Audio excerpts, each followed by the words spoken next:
কথায় আছে, প্রভু জগন্নাথের ডাক যতক্ষণ না আসবে ততদিন পর্যন্ত তার ধামে যাওয়া সম্ভব নয়।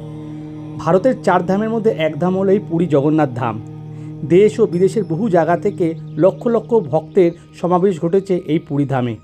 সবচেয়ে বেশি ভক্ত আসে আমাদের এই পশ্চিমবাংলা থেকে। বাঙালিদের সেকেন্ড হোম বলতে এই পুরী ধামকেই বোঝায়। পুরীর বিচে যে দুটো বিষয় আমাদের দৃষ্টি আকর্ষণ করেছে সেটা হলো, প্রথমত সি বিচে ডাস্টবিন থাকতেও ট্যুরিস্টরা কীভাবে বিচকে নোংরা করে চলেছে। বিচের উপর প্লাস্টিক বোতল, কাচের বোতল, খাবারের প্লেট, কোল্ড ড্রিঙ্কসের ক্যান, চা কফির কাপ যেখানে সেখানে ফেলে চলেছে।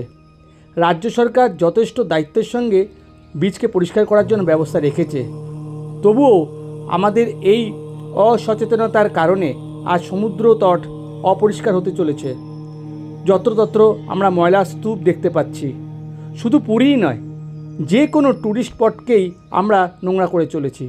আসুন এই ব্যাপারে আমরা সরকারকে না দোষারোপ করে নিজেরা সচেতন হই এবং স্পটগুলোকে সুন্দর করে সাজিয়ে তুলি।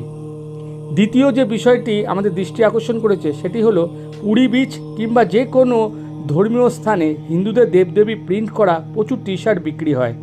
কখনো প্রভু জগন্নাথ, কখনো মহাদেবের, কখনো হনুমানজি, কখনো গণেশজি ইত্যাদি। আমরা তো এই ধরনের টি শার্টগুলি আনন্দের সাথে এবং ভক্তিভরে ব্যবহার করে থাকি, কিন্তু আপত্তিটা সেই জায়গায় নয়।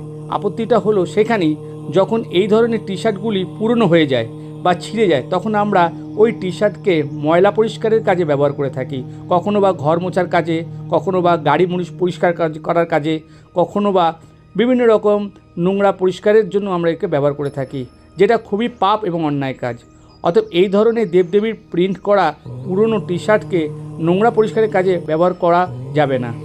অতএব আমাদেরকে এই দুটো বিষয়কে খুব ভীষণভাবে সচেতন রাখতে হবে।